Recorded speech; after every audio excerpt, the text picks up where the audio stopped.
Can't know this. Okay, is this a good video? I never take my eyes off my opponent. I keep my eyes on him, even if he's ready and pumping. He can't wait to get his hands on me as well. I keep my eyes on him. I keep my eyes on him. I keep my eyes on him. Then once I see a chink in his armor, boom, and one of his eyes may move, and then I know I have him. Then when he comes to the center of the ring, he still looks at me with his piercing look, and as if he's not afraid, but he already made that mistake when he looked down for that 1/10 of a second. I know I had him. Tyson scored many quick and brutal knockouts throughout his whole career, 22 of them coming at the very first round, and having a reputation as a devastating power puncher that could end a fight in the blink of an eye further enhanced his intimidating aura. That was a right to the body and an uppercut to the head, and Berbick is down.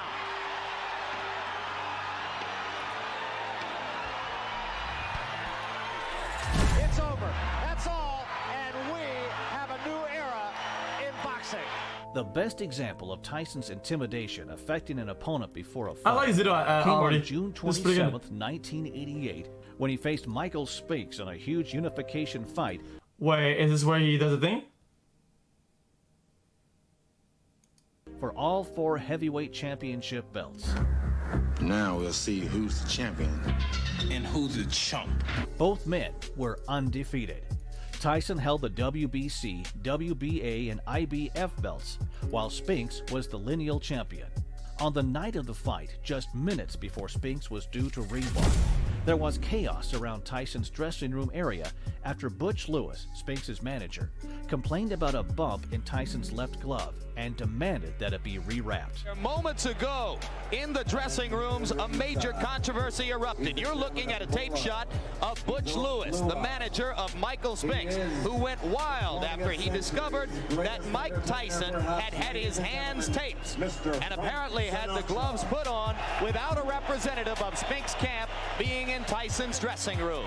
Lewis's protest over the bump delayed the fight. Guys, what is he wearing? Tyson began pacing his dressing room, and in a moment of anger, he punched a hole through a wall, and the thudding sound was heard by Spinks in his dressing room. Butch Lewis, who's Spinks' manager, went, as you would go into in every championship fight, the dressing room of your opponent, to watch their hands being wrapped.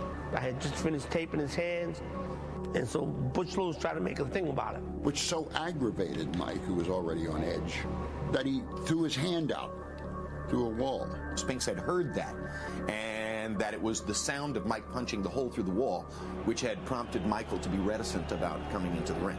The matter was eventually resolved when Spinks' trainer, Eddie Futch, was called in, and he inspected Tyson's left glove and said that it was fine. As Butch Lewis and everyone else involved left the dressing room area, Tyson turned to his trainer, Kevin Rooney, and said, "You know, I'm gonna hurt this guy." Legendary trainer Emmanuel Stewart was at the fight and went to check on Spinks during the delay and compared him to a deer caught in the headlights. Headlights. In an interview from the book One Punch from the Promised Land, Stewart said, "I went into his dressing room and they couldn't even get him to come out. He was so scared. He was a nervous wreck, really freaking out. 20 minutes after he was originally due to ring walk, a visibly nervous Spinks left his dressing room and made his way to the ring." Mike Spinks makes his way as the crowd touches him. He has more of a look of concern on his face. He's already sweating balls, dude. Oh, to see this. He's already sweating his fucking balls out. Makes his way into the ring. In contrast, Tyson marched to the ring without a robe, bare-chested and dripping with sweat, with a deafening drone noise chosen as his entrance music. This heavy metal sound that you hear is Mike Tyson about to Jesus, dude. I believe. That's actually pretty scary. The sound is deafening here in the arena, so I won't try to yell over it. It's interesting to note that Mike Tyson selected as pre-fight music just noise. It's like the bees. Every once in a Chat, while, how do you call the little bees that don't sting? I think that's what he's got in mind to do to Mike Spinks. How do you call them? We'll wait and see. They don't sting or bite. What Tyson does is intimidating. The bumblebee. There he is. He comes out. He doesn't wear a coat in. He's worked up a full sweat. I want to tell you, the electricity in this crowd is awesome. Gör en ton. In French, yeah. I've got goose pimples on my arms watching this event.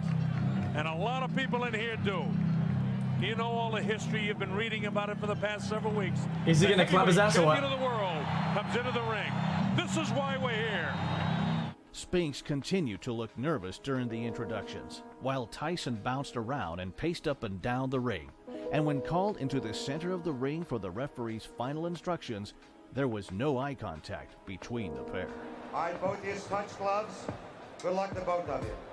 Tyson attacked Spinks from the opening bell and landed a solid left hook to the head and a right hand to the body. Michael Spinks, give a little movement.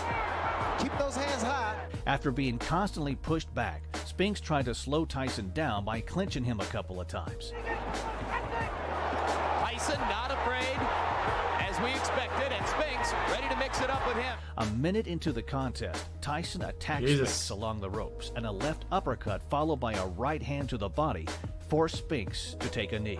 Uppercut landed inside, and Spinks went down.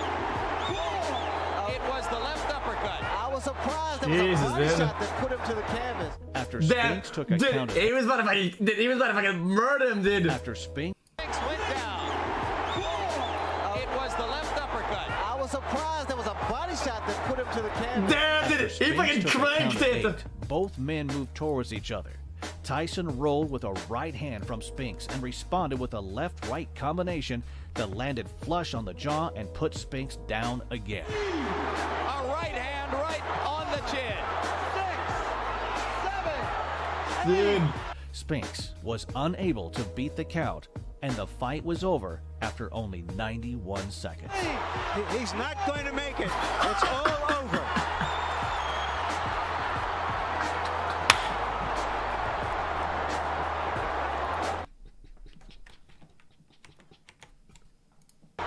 He's not going to make it. It's all over.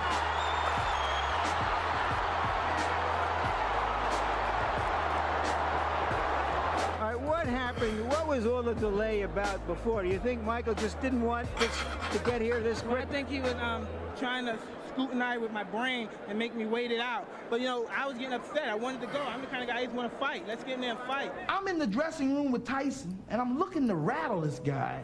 I walk in, and he's punching, standing there. He and Rooney's putting something on. He's punching holes.